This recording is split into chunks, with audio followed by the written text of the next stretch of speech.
ಸರ್ಕಾರ ನಿಂತ್ಕೊಂಡು ನಮ್ಮ ಜನ ಕಾಪಾಡಬೇಕು, ರೈತರು ಕೋರ್ಟ್ಗೆ ಹೋಗ್ಬಿಟ್ಟು ನೀರು ತಗೊಳ್ಳುವಂಥ ದರ್ದೇನಿದೆ ಅಂತ ಸಚಿವರು ಹೆಂಗೆ ಮಾತಾಡ್ತಿದ್ದಾರೆ ಅಂತಂದ್ರೆ ಲೈಕ್ ಅದು ಪ್ರಾಬ್ಲಮ್ ಏನಾಗಿದೆ ಅಂದ್ರೆ ಹಾಂ ಕೆಲವೊಂದು ಹಳ್ಳಿಗಳಲ್ಲಿ ಹ್ಞೂ ನೀರು ಬಿಡಿಸೋ ಪುಣ್ಯಾತ್ಮ ಅಂತ ಕೆಲವೊಂದು ನಂದು ಫೋಟೋಗಳು ಹಾಕಿಬಿಟ್ಟಾರೆ. ಓಕೆ ನನ್ನ ಕ್ಷೇತ್ರ ಅಲ್ಲ, ಯಾವುದೂ ಅಲ್ಲ.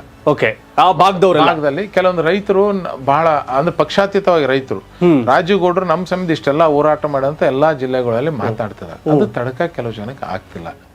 ಇಲ್ಲಿ ಮೇಲೆ ಹೈಕಮಾಂಡ್ ಡಿ.ಕೆ. ಶಿವಕುಮಾರ್ ಅವ್ರು ರಾಜೀವ್ಗೌಡ ಅಷ್ಟೆಲ್ಲ ಮಾತಾಡ್ತಾರೆ, ನೀವೇನಪ್ಪ ಅಂತಂದಾಗ ಕಾಟಾಚಾರಕ್ಕೆ ಆ ಮಾತು ಅವ್ರು ಹೇಳಿದ್ದಾರೆ. ಹೌದ್ರಿ, ನನಗೆ ಅವ್ರಿಗೆ ಒಂದೇ ನಾನು ಪ್ರಶ್ನೆ ಮಾಡ್ತೀನಿ ಸಚಿವರಿಗೆ. ಸರ್, ನಿಮ್ಗ ದರ್ಶನಪುರ ಅಣ್ಣವ್ರೆ, ನಿಮ್ಗ 21ನೇ ತಾರೀಕಿಂದ 24ನೇ ತಾರೀಕುವರೆಗೆ ಎಷ್ಟು ನೀರು ಬಿಟ್ರ ನಿಮ್ ಗಮನದಾಗ ಆದ? 11,400 ಕ್ಯೂಸೆಕ್ಸ್ ನೀರು ಪ್ರತಿ ಗಂಟೆಗೆ ಬಿಟ್ರ ಒಂದ್ ದಿನಕ್ಕೆ 24 ಗಂಟೆಲಿ 1 TMC ನೀರು ಹೋಗ್ತದೆ.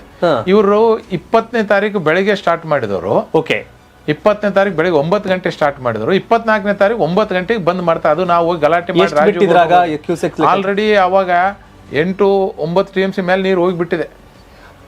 ಎಸ್, ಇದು ಸಹಜವಾಗಿ ಬರೀ 11,000 ಚಿಲ್ಲರೆ ಹರಿದ್ರೇನೆ 24 ಗಂಟೆನೆ 1 TMC ಆಯ್ತು. 20ನೇ ತಾರೀಕಿಂದ 24ನೇ ತಾರೀಕುವರೆಗೆ 21, 22, 23, 24 4 ದಿನ ಕಂಟಿನ್ಯೂ ವರ್ಷಿದ್ದಾರೆ.